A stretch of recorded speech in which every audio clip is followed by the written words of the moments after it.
everybody. Welcome to another board game breakfast, the first one of May Day today. So anyway, welcome to the show. Lots of cool things going on, of course, with the Dice Tower. Last week I was sick half the week, but we still managed to get out a pile of reviews and just a lot of exciting things. We're looking, we're moving into convention season. One of the things that we're doing that's coming up, not this month, but next month, is Origins. And I hope to meet several of you at Origins. We'll have a booth of some sorts there in the big playing hall where we'll be doing the Origins Summer Preview, where companies will come by and will be videoing their games and showing the stuff that they have planning to come out over the summer, which is always, of course, a really exciting time. At Origins itself, we're going to be having a Dice Tower dinner, and if you're watching, then you're invited to come along with us. It's going to be at a Japanese steakhouse, which is right across the street from the Dice Tower. Now, what I'd like, though, is if you're planning to come, to email me at dicetower@gmail.com and let me know if you're planning to come and how many people are planning to come so we can set this up and make sure we have enough room for everybody. It is a Dutch treat. We're not super rich here yet to pay for your meals, but it would be a good time to come out and meet other fans of the Dice Tower and see some of the folks who are involved in the Dice Tower. All right, let's get to the news. Cthulhu has another large expansion, the LCG from Fantasy Flight Games has another large expansion coming out called The Sleeper Below, which looks like there's actually a Cthulhu card in this one. Don't awaken him. You never should awaken him. What's the point? Z-Man, on their website, they have an interview with the designers of Kemble's Cascade. Kemble's Cascade looks like a pretty cool game. The designers say that if you like those old shoot-'em-up games, Gattaca and all that sort of thing, then you will like this game. And it has some pretty cool-looking artwork. Cryptozoic has some card sleeves for Adventure Time, so if you want Finn and Jake on your cards. Let's see, Karma Race has been released, or is about to be released, from Bored to Death. Bored to Death is another video review series. Some folks who get together and do videos, and they did a game called Karma Race, which is based on karma and also based on a race. So that's pretty much all I know, but it looks like it's one of those race and everything you can possibly get your hands on. The Galaxy Defenders, there's going to be a sequel to that coming out from Ares Games. It seems like it's been popular enough. This time you're done defending Earth, now it's time to take it to the alien planets. And then in Washington State, there is a lawsuit going up against Kickstarter.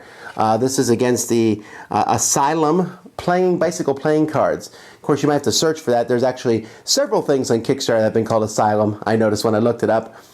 This Kickstarter only made about $25,000, I should say only, but made $25,000 and never delivered on the promises, and now the Attorney General of Washington is going to sue these folks here. And so this will be interesting to see, because if this doesn't work out, there are other bigger Kickstarters that have not fulfilled their promises, and some of them look like they will not. So how will this shape up for Kickstarter in general? I don't think this is the end of the world. Run and Scream Kickstarter is going to end, but it will be interesting to see how this pans out.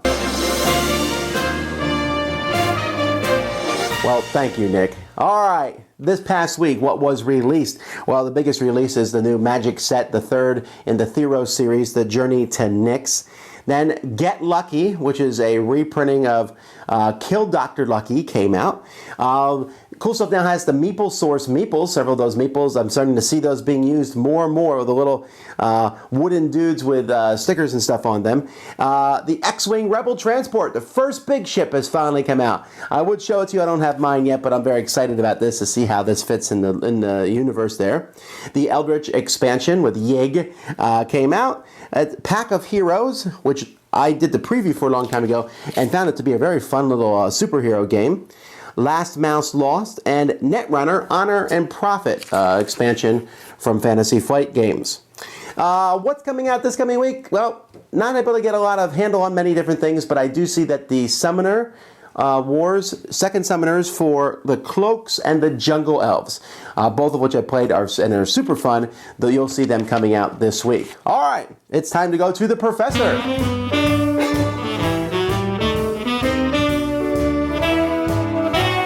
Hi there, everyone. This is Scott Nicholson. Welcome to the Ivory Dice Tower, where I'm in the middle of talking about my recipe for meaningful gamification. These use the letters in the word recipe, and today we're talking about the I, information. The idea of this concept is how do you use elements from games and play to motivate someone in the real world and helping them to build their intrinsic motivation in that topic, rather than just incentivizing them through rewards like points and badges. So information. The idea of information is that you want to help people understand the why of what's going on. You want to help give them context for what they're doing. Instead of just saying, hey, do this thing and you get points, you say, hey, do this thing and these things can happen, or do this thing because it changes this context, or do this thing because it makes a bigger difference in this way. Instead of saying, do this and you get a free t-shirt. And that's the idea here, is that by using context, you can help people to figure out in that thing, oh, that's important to me, I'm going to use that. I give Weight Watchers as a good example for this. So I was on Weight Watchers for a while, I lost about 50 pounds, I kept it off, and it has a point system. So the idea of Weight Watchers is as you eat food, food equals points, and then you're playing a game all the time of how many points do you have left and what can you eat. Well, the problem with that system is that then if you stop counting the points, it can be harder for you to understand how to eat well.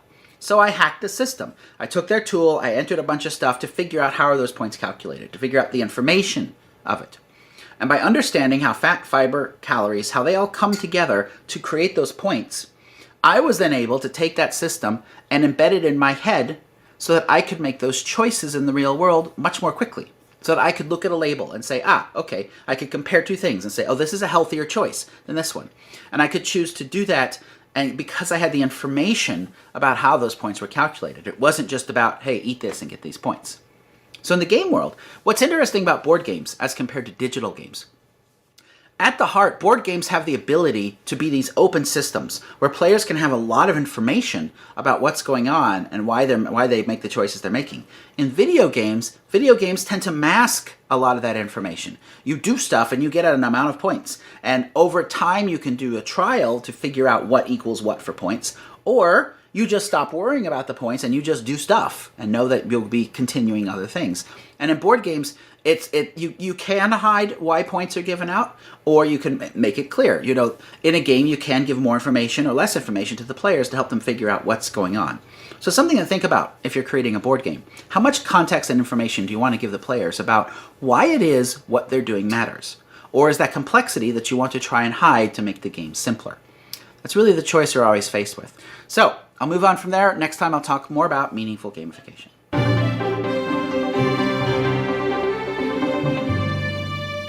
Remember, you can always go to DicetowerNetwork.com to see all the different podcasts we've had. Several new podcasts over the past months. I believe maybe just yesterday another one joined. I haven't had a chance to look at it yet, but lots of cool podcasts. And so you can go to the Dice Tower Network and listen to all of them. The Dice Tower itself will be posting a show tomorrow about our top 10 asymmetrical games, games in which the sides are uneven, unbalanced. Well, maybe they're balanced, but they're uneven at least. And then there's lots of reviews coming. I'll be taking, I guess, the new Magic the Gathering set, but I'll be taking a look at the last one to come out. I have the dual decks here that we'll be going over and some more Magic. The Flashpoint expansions, many of you have been asking for that. That's coming out. The new Thunderstone Worlds Collide, and several other reviews. And from our stable of reviewers, a pile more coming out. So this will be a full video review week. And we have our top 10 games that we would like to see a blinged out version of, where Samzy and I will be doing that. And there's more coming. You'll just have to wait and see. But we have different things in mind, and we're always working on new videos. We're starting production, or I'm starting the preliminary writing of our episodes for new gamers. We're trying to make a small video series for people who are new to gaming. So that will be, we're starting to work on that now. Anyhow, what is next? Oh, a public service announcement. He's Marty. He's Tony. And has this ever happened to you? All right, so tonight we're going to be playing Lords of the Waterdeep. Have you seen this latest cat video on Facebook? Oh, yeah, that's a great one. Oh, no. That's super. We'll get started as soon as we get the game set up. My wife. All right, let me know when it's set up. Or this. Well, I guess the only thing left is clean up the game here. All right. Good night, man. See you later. Or this. Congratulations, Chris. So if you don't mind, help me clean up here. Yeah, sure. Careful, wait. Just make sure. No. Make sure, no, wait. We got to put the meeples in the bags. No, hold, stop. But never, ever this. Great game. Congrats, Chris, for the win. Now, if you don't mind helping me clean up, that'd be great. Sure, we'll be glad to help.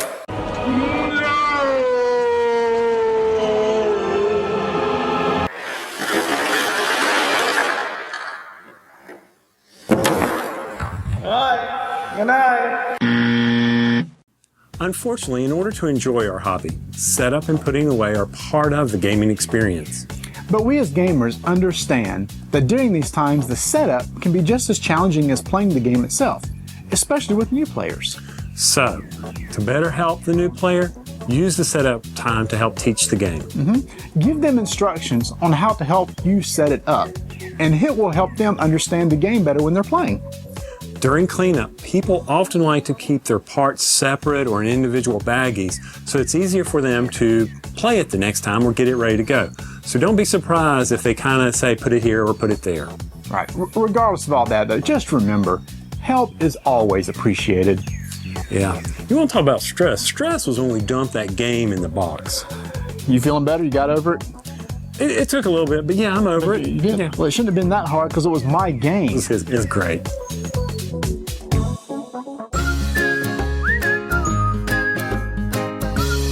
Hey folks, welcome to Question of the Week. Now I have Jason Levine. He'll be joining me for Questions of the Week. Jason is a gamer extraordinaire. He's played at least 10 games.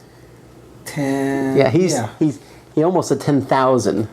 I've probably played about that many. I don't know. I played about 3,000 or 4,000. I don't know if you played that many more, but we'll see.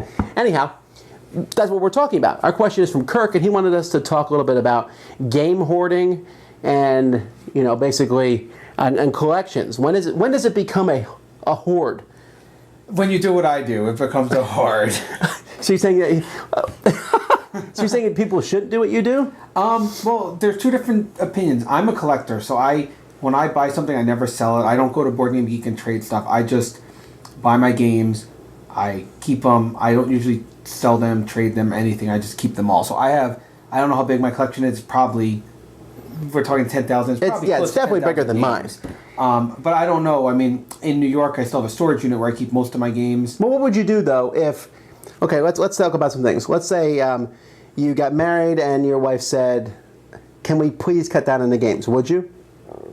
Probably. Well, no. I would storage unit them. I'd be like, okay, they'll be out of the way. I'll put them in a giant shed. What if finances required you to get rid of them? That would be a different story. Okay, so let's say then that you think finances is certainly something that can limit. If you are going into debt getting games, that's foolishness. Yes. I would never go beyond my spending limit on games. Luckily, I don't have to worry about it for now, but if I ever had to worry about it, then I would think about doing what Tom does and cull away games, and cull away probably the games I play the least, which is, it would be a lot of them. It's a lot of them, but I've played a lot of games, so... Yeah, I've been to his house, lots of shrink wrap. I played the games when Tom pulls them out, so why do I need to unshrink wrap my copy? Well, see, that's the thing, folks. I think what you need to do is you need to set an arbitrary limit for yourself. How many games do you need? Like for me, I set my number around 300 to 400. I don't really need that many. I can never play 300 to 400 games a year, but I keep that many for various reasons. One, for a backdrop for the show. Two, because if I want to compare something to a game or talk about a game or pull games out, or I run the game event here. If I want to bring a lot of games to it, I need to be able to have different various games to bring out. And 300 to 400 seems to be a good collection to do that, although I think 200 might work just as well. Yeah, I think any amount would work. I mean, I'm lucky because I have a lot more at my place right now. So when people come over to my place and we game on the beach, it's nice and easy because I say, just go in and pick whatever games you guys want, and they just pick what they want. And it's like being at a game store, so you don't have to worry about too much. But again, I'm not even saying that that's, for many people, 20, 30 games might be quite enough. Yeah, if you have your favorites, like if you had your 10 favorite games and you knew you were going to play them a lot, having a collection of 10 games of your favorite games would be just as good. Right, and that's the thing. I think it's important. For me, the biggest deal for me was when I was cutting games, was one day I realized, why am I keeping games I don't even like? So I got rid of those, and then I said, and these games, I like them okay. So I got rid of them. Now I'm getting rid of games that I like, but the fact is, I'll say, well, I love this game. Like, I could never see myself getting rid of Cosmic Encounter. I never could see myself getting rid of Descent or El Grande. Those are games I think I'll have forever. Yeah. But there are other games, like I have Bruges right now on my shelf, and I like it a lot. It's from last year, I kept it. But maybe in the future I could get rid of it, possibly. Yeah. Yeah, you're like, I'm not so sure. I'm never getting rid of my copy of Bruges. I know that for a fact. And there is a difference. If you're collecting, you're collecting. And for me, I have somewhat of a collection, but I like to call it a utility collection because I don't have any vanity games here. Well, I have a couple. But for the most part, they're games that are going to get played. If it's not going to get played, then it's time for it to go.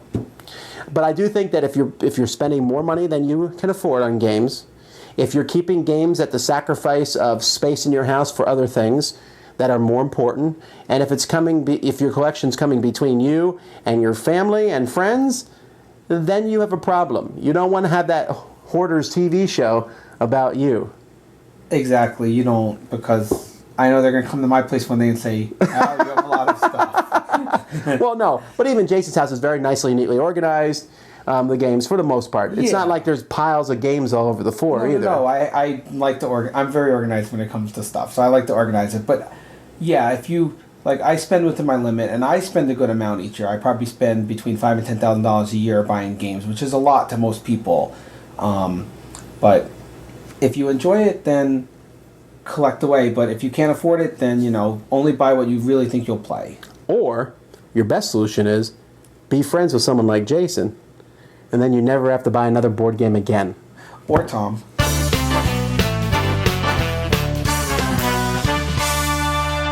Hello, Dice Tower viewers. Chaz Marler from the Pair of Dice Paradise board game podcast here, welcoming you to part 8 of my at one time numbered series on running a gaming group.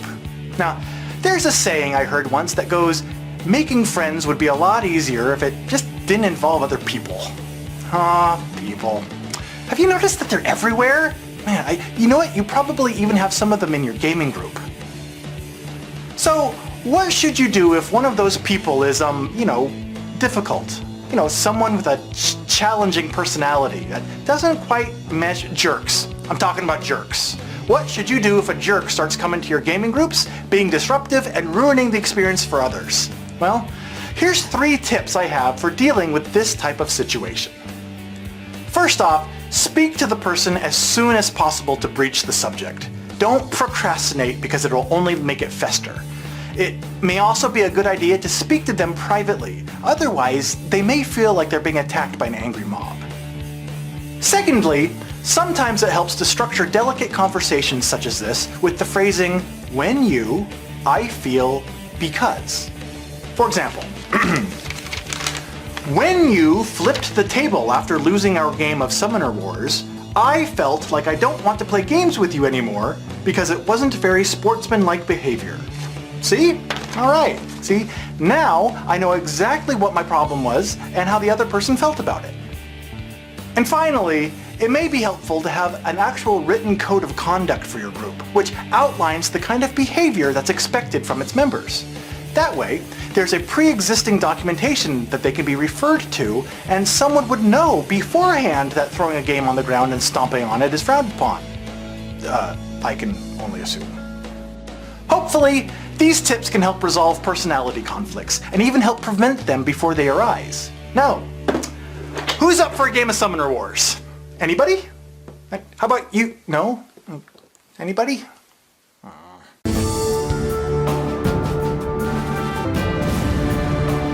Hey folks, today I'm starting a new segment on the show. And people often ask me to compare different games, and so I want to take maybe 2 or 3 games and talk about their differences and which one I like better, because I often get asked these questions. Today we're taking a look at 2 games, Devastation of Endines from BattleCon, also War of Endines. They're 2 identical games in a sense that basically fit together and are compatible together, so I'm just going to call them BattleCon for short, okay? And then we have Yomi from Sterling Games. Both these games have the exact same theme in a sense, where it is a video game 2-player, think Street Fighter, or I'm not up to date on what the current ones are. Street Fighter, Mortal Kombat type things, where there's 2 people in an arena fighting one another, and this is brought into a board and card game arena. Now, you must realize that both these games I like very much, but here I want to compare and contrast them real quick. Yomi, each person has a deck of cards, and they play against the other person. This deck of cards can even double as a playing card deck. There's a lot of different cards with the suits in the corners, and that has a lot to do with how the cards are played over the course of the game. It's a very fast game, which essentially works on the rock, paper, scissors principle, where if you do one attack and your opponent does a certain attack, one of the attacks is always going to win out. If you both play the same attack, the higher number will win out. And then each of the characters has special abilities and things, and you're trying to knock their life down. Life starts at very high numbers like 80 life and 70 life, and you're trying to knock them down using special abilities. It plays very quickly, and therein lies the charm of it. BattleCon is a bit different, where each person has a very small deck of cards, and they get a small deck of cards for their character, and then a small deck of cards that everybody gets, and each turn of the game you're going to put 2 of these cards together to form a combination to attack the other person. This game takes place on a board where you're moving your pieces back and forth on the board. Think of the 2 fighters going and jumping over each other and sliding under each other and doing different attacks against one another. In fact, some people say that this one should actually be compared to another Serlin game, which is called Flash Duel. Now, Flash Duel from Serlin Games is a game in which you're going back and forth fighting a duel with one another. It is based on Reiner Knizi's old game En Garde, which was 2 people fighting back and forth with swords. This one takes it farther. It basically is the exact same game as Reiner Knizi's, except it adds special powers. A very fun game. And so that may be closer. That BattleCon is kind of a combination of Flash Duel and Yomi. Now, BattleCon is a much deeper game than Yomi. It really is. Yomi is probably absolutely 100% balanced. David Serlin is a master of belief and balance. He works on video games, talks about them, writes strategy articles, and plays these things forever. I mean, I've wanted to see expansions for Yomi for a long time, but it's because they are working so hard to make sure they're balanced that we haven't seen them. So incredibly balanced. Devastation of Endines, though, I think does a superb job at differentiating all the different characters. There's one character who's better at getting out of range and shooting at the other person, while there's big brawlers, there's people with zombies, there's so many cool ideas in here. So when it comes for terms of variability, the Yomi, you can get 10 different decks in it, and there's a lot of cool things, a lot of variety there, but BattleCon wins it hands down because the sheer amounts of different things, especially with Devastation of Endines, that came out last year, which had ways to fight with multiple people where you're switching in and out, and had ways to you team up against a big boss, and there was all different smaller expansions of different cards you could add, and having big devastation combos. There is so much in Devastation of Endines that you could play it for eons without ever duplicating yourself. So that one wins the variability, but Yomi also has a lot going on for it because there is the 10 decks in here. This one is easier to play and faster to play, I think, Yomi. Although once you know what you're doing in BattleCon, it plays fairly quickly. But if I was going to teach one to a new player, I might consider Yomi. Although I would say neither one of these games is that simple to bring to the table. Well, actually, maybe Flash Duel would win in that regard. They're both high quality, although Yomi's cards are extremely high quality and really good artwork, if a bit aimed towards 13-year-old boys. Devastation of Endines has some really cool, just like I said, this huge variety of characters, and has a neat backstory, as does Yomi, as it's based in their universe, the same universe that they've done games like the Puzzle Strike game here. So it's really tough for me to say which one of these I like better, but when it comes down to it, it's BattleCon. I think Yomi is great, and I think they're both in my collection. In fact, so is Flash Duel. Flash Duel is the simple, easy version, but Flash Duel is really in danger of being pushed out by Devastation of Endines, because if I don't want to play Devastation of Endines, I'll probably play Yomi. Yomi is slowly falling down in the ranks. I don't play it as much anymore because I think the sheer variety in Devastation of Endines is making me want to play it more. Yomi is really cool with the different card decks and again the combos that you can play. But Devastation Endines, that board and the moving the figures around on the board, even though that's not a huge difference in Yomi, is certainly something that I think elevates it above it. So I think they're both great games, but if you could only get one, I'm going to recommend BattleCon. Hi, Suzanne here with this week's featured board game app. With the release of Marvel Dice Masters and it's selling out a lot of places, I thought it would be a great time to take a quick look at a game it's frequently compared to, Quarriors on iOS. Now, they're not the same game at all, but they have the same designers and the same publisher, so maybe this is a way to tide you over until you can get your hands on some Avengers vs. X-Men. Designed by Eric Lang and Mike Elliott, Quarriors combines drafting and dice rolling and a lot of punny QU names. Build up your army of creatures and spells in a race for glory to win. Porting a dice game to a tablet experience is a tough job since a lot of the fun of any dice game is the physical act and the sounds of the dice rolling. Quarriors took a risk and implemented a virtual dice roll in which the dice tumble across your screen with sound effects. In this game, I think it works pretty well. They also let you just tap the screen to finish the roll. Quarriors is a very faithful port of the tabletop game. The tableau of the game makes sense, and other than the dice roll, there are very few animations or other visual extras added. There were a fair number of bugs and a lot of complaints about the tutorial during the initial launch, but the developers worked to fix the bugs and enhance the tutorial, and I think it's all very functional now. Some people find the UI a bit awkward at first, and there are a few odd choices, such as not showing opponent dice rolls in the 3 and 4 player games. But no one can deny that with the app, you can crank out a quick game of Quarriors in 10 minutes, which feels like a great length for this game. There is online play via Game Center, a game log, and 2 levels of AI. And to be honest, I consistently beat the AI, although I win by smaller margins with the hard version. WizKids also recently released the Quarmageddon expansion via IAP, which adds much needed variety to the game. Quarriors tends to be a love-it-hate-it game, but the app makes the game so quick to play, it becomes a really light time killer instead of a mid-weight builder, which feels just about right. Give it a try. So today I'm here to talk to you about Escape: The Curse of the Temple. Now, Escape is a cooperative game, and in this game, you and 2, 3, 4, 5 of your friends are all trying to work together to get out of this temple in 10 minutes. You only have 10 minutes to escape, and in order to do that, you need to activate gems so you can take them off so it's easier for you to escape. These gems are magically imprisoning you in this temple. I don't know why, it's something mysterious, but what you're trying to do is you're trying to escape with your lives. If anyone is left in the temple at the end of the game, you all lose. But what's brilliant about this game is it only takes 10 minutes to do a single round. In this game, what you're trying to do is you and your friends are all rolling dice in order to make things happen. You need to roll dice to actually do everything in this game. You need to roll dice to move into other rooms, you need to roll dice to activate the gems, you need to roll dice to get treasures, and you need to roll dice to get rid of curses. Because throughout this room, the more you explore, the more elements you're going to find, and the more benefits and negative benefits, consequences, you're going to have.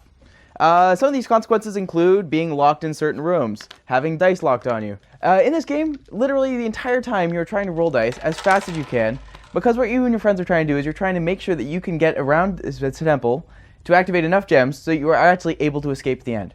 If you want to add even more chaos to everything else, you can actually play with the expansions, which add a whole other level. You can add new characters, you can add powers to the thing, and this game is intense. Like, it's pretty intense. I've played it with multiple people now in many different situations, and it's always so much fun. It is hilarious.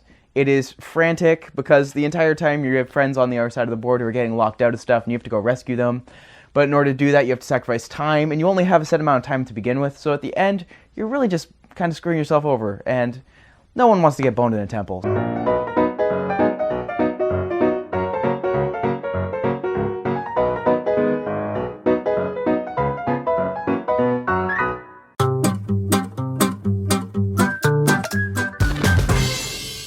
Hey folks, today we're talking about collectible card games. And I've talked about collectible card games in the past, but there's one of the things that I was thinking about the other day. I had gotten one of the Star Wars packs for the Star Wars LCG. Now I like Star Wars, and I like the Fantasy Flight idea of the living card game, the LCG. What this means is you buy a starter set, and then you can buy packs as time goes by, and those packs that you buy, everybody gets the same thing. And so if you want rare cards, you don't have to look for that. You're looking for Darth Vader or Luke Skywalker or your favorite, whoever you're looking for in Star Wars. You can find out whatever pack they're in, buy that pack, and you have it just like everybody else.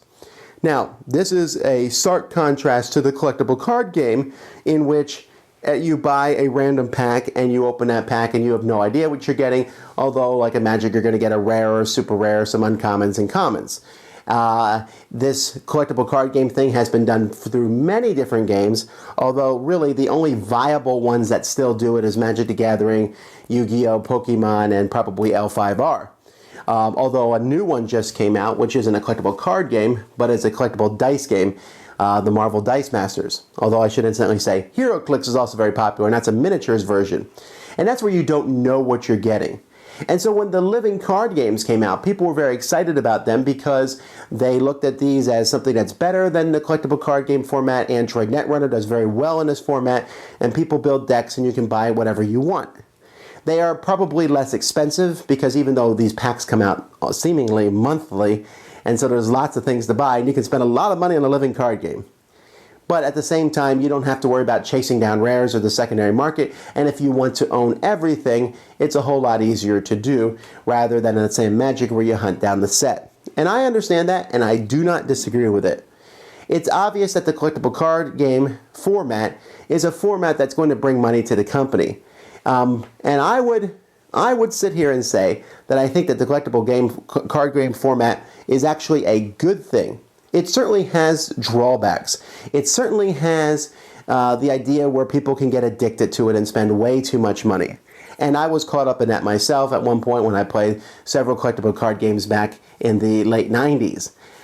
Nowadays, when I buy these card games like the Magic, I just buy decks, and I'm perfectly fine with that. I might buy a few packs to see what I get, but I don't feel like I have to have every card. I don't feel like I have to hunt down cards, and it is a much more enjoyable experience for me. And you say, well, if that's the case, Vasel, then why don't you like the LCGs? And I tell you, I do like the living card games. But when I opened the latest Star Wars pack and I looked at all the cards, I was like, huh, that's cool, that's cool. That's some neat stuff I got. But it didn't have the excitement. I was with some friends a couple weeks ago in LA, and they let me open one of their Marvel Dice Masters pack. And I opened it, and they got an ultra rare, and everybody was excited. And I thought that is something that is missing from the living card games, is that sheer excitement in opening a pack and seeing what you got. I can still remember extremely vividly, even though it's been 15, 16, almost 20 years probably, where I've been really heavily involved in collectible card games, but I remember when I was involved in them and taking those packs and opening it and just the sheer, woo, what am I going to get? And looking at all the cards for the first time and saying, well, look at that card, that's neat. Oh, I can't wait to use that. You know, and finding that, and that super excitement in that is just not as prevalent in a living card game. It's still there. You can open a pack and see how you get involved, but it's just not that woo, that feeling. And you say, well, Vasel, that's a rush. That's you know, to get the thing, and you want to go out and buy more. And I agree, but at the same time, I don't know. There's just something cool about having cards that other people don't have and coming in and playing with something that the other person doesn't have. Sure, the model is kind of ruined by those people with big pockets and they go out and they buy everything. But those aren't the people that I usually have played with anyway in the past. Usually I play with people who are like me, and they got some cool cards they found, and I got some cool cards that I found. And that was the whole basis of Magic Gathering when it started. Sure, it was ruined by people finding these ultimate decks with the Moxes and the Black Lotus and putting them together and finding these decks that just destroyed your opponent. But on a basic level, me having some cool cards and you having some cool cards and we playing against each other, that was a neat thing. And that is one of the reasons that the collectible format, even though it seems like everybody's like, oh, it's so terrible, it still survives to this day. Not to mention, and we won't get into this much here, how it keeps stores in business, the secondary market is healthy for the hobby, etc. But I just wanted to say I love that excitement. I like opening a board game for the first time and seeing what's in it, but I pretty much know what's going to be in it. It's not like you open it and like, ooh, this is a surprise. Although that surprise element, which is found in the game Risk Legacy, because you weren't sure what you were going to find in it, is so much fun. That Risk Legacy, even though based on an outdated, not that great of a game called Risk, did extremely well, and we had a lot of fun playing it because of that excitement involved in it.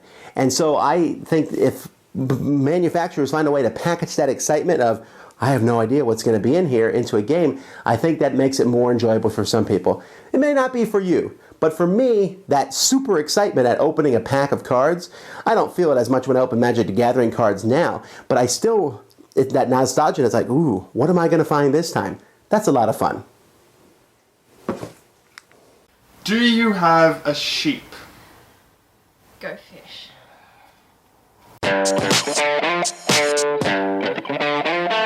Hello, we're the Board Game Knights. I'm Sam Gillespie. I'm Jessica James, and today we'll be doing a special on the set collection mechanic.